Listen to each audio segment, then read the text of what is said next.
ایک محفل میں حضرت عمر رضی اللہ تعالیٰ عنہ نے لوگوں سے ایک سوال کیا، لوگ مکمل جواب نہ دے سکے۔ وہی سوال حضرت عبداللہ بن عباس رضی اللہ تعالیٰ عنہ سے کیا، انہوں نے مکمل جواب دیا۔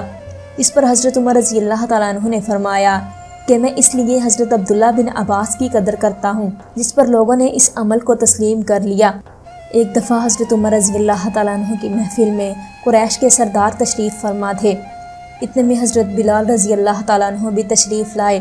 ان سرداروں سے حضرت عمر رضی اللہ تعالیٰ عنہ نے کہا، ہمارے سردار کے لیے جگہ بناؤ۔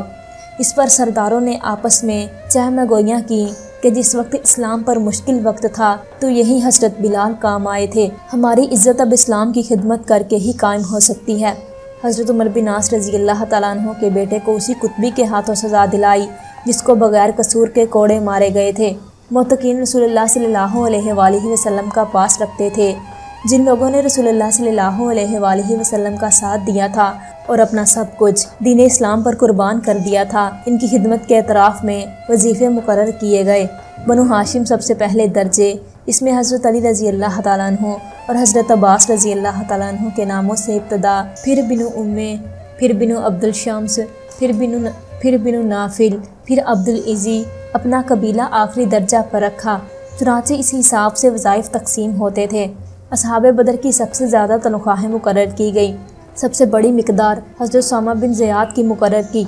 اس پر ان کے بیٹے عبداللہ بن عمر رضی اللہ تعالیٰ عنہ نے عذر کیا تو فرمایا، رسول اللہ صلی اللہ علیہ وآلہ وسلم اسامہ رضی اللہ تعالیٰ عنہ کو تم سے زیادہ عزیز رکھتے تھے اور اس کے باپ کو تمہارے باپ سے زیادہ عزیز رکھتے تھے۔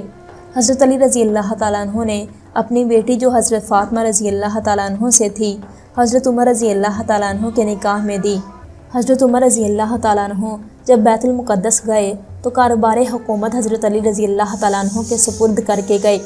قضاء و قدر کا صحیح مفہوم حضرت عمر رضی اللہ تعالیٰ عنہ سمجھتے تھے۔ حضرت عمر رضی اللہ تعالیٰ عنہ شام کے سفر پر تھے، معلوم ہوا وہاں وبائی مرض بہت زور پر ہے، واپسی کا سفر شروع کر دیا۔ حضرت ابو عبیدہ رضی اللہ تعالیٰ عنہ نے طیش میں آ کر کہا، قضاء الہی سے بھاگتے ہو؟ حضرت عمر رضی اللہ تعالیٰ عنہ نے جواب دیا، ہاں اللہ کے حکم سے، اللہ کے حکم کی طرف بھاگتا ہوں۔ حجر اسود کے سامنے کھڑے ہو کر کہا، میں جانتا ہوں کہ تو ایک پتھر ہے، نہ فائدہ پہنچا سکتا ہے نہ نقصان۔ ایک درخت کے نیچے رسول اللہ صلی اللہ علیہ وآلہ وسلم نے لوگوں سے بیعت لی تھی۔ اس بنا پر یہ درخت متبرک سمجھا جانے لگا اور لوگ اس کی زیارت کو آتے تھے۔ حضرت عمر رضی اللہ تعالیٰ عنہ نے یہ دیکھ کر اس درخت کو کٹوا دیا۔ سفر کے دوران ایک مسجد میں رسول اللہ صلی اللہ علیہ وآلہ وسلم نے نماز پڑھی تھی۔ حضرت عمر رضی اللہ تعالیٰ عنہ کے دور میں لوگ اس مسجد کی طرف دوڑے تو حضرت عمر رضی اللہ تعالیٰ عنہ نے لوگوں سے کہا، اہل کتاب انہی باتوں سے پیغمبروں کی یادگاروں کو عبادت بنا لیتے تھے، اور بہت سے واقعات ہیں جو رسول اللہ صلی اللہ علیہ وآلہ وسلم کی صحبت میں رہ کر سیکھے تھے، اور بعد میں حضرت عمر فاروق رضی اللہ تعالیٰ عنہ نے اس واقعات کی روح کے مطابق عمل کیا۔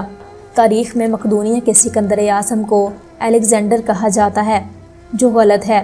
اس نے دنیا فتح کی تھی جس کی سلطنت صرف 17 لاکھ مربع میل پر تھی، جبکہ حضرت عمر فاروق رضی اللہ تعالیٰ عنہ کی خلافت 22 لاکھ مربع میل کے علاقے پر تھی۔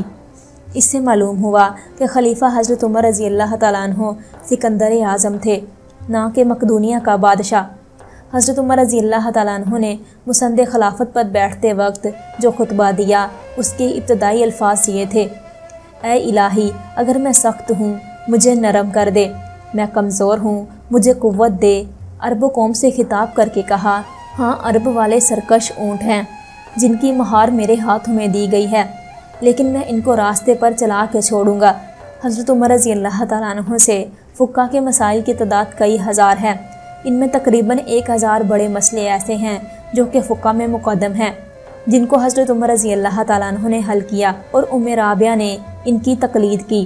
بعض مسائل میں صحابہ کرام رضی اللہ تعالیٰ عنہ میں اختلاف ہوا تو حضرت عمر رضی اللہ تعالیٰ عنہ نے صحابہ کی مجلس بلائی، انصار و مہاجرین کو جمع کیا، مگر پھر بھی مسئلہ حل نہ ہوا تو ازواج مطہرات سے معلومات حاصل کی گئی اور ان کی رائے پر عمل کیا گیا۔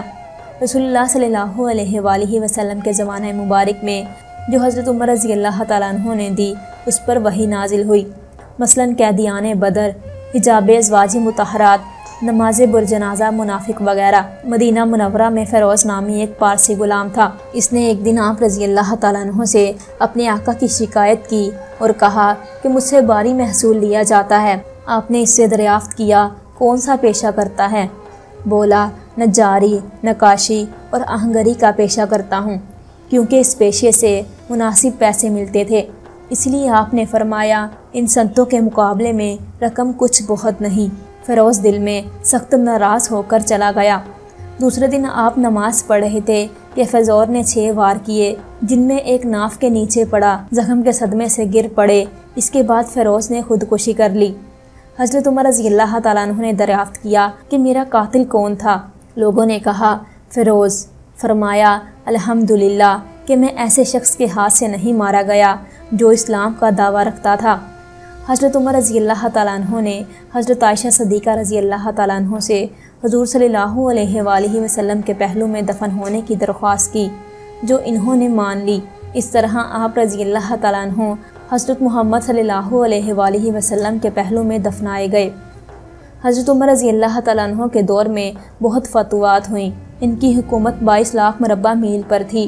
عوام کی خدمت کے لیے بہت سے محکمے قائم کیے گئے تھے۔ 4 بڑی نہریں بنائی گئی تھیں۔ سڑکیں، مسافر خانے، راستوں میں عوام کی حفاظت کے لیے چوکیاں بنائی گئی تھی۔ علم کی قدر تھی۔ اصحاب رضی اللہ تعالیٰ عنہ، رسول اللہ صلی اللہ علیہ وآلہ وسلم کی عزت تھی۔ بیت المال عام مسلمانوں کی امانت سمجھا جاتا تھا۔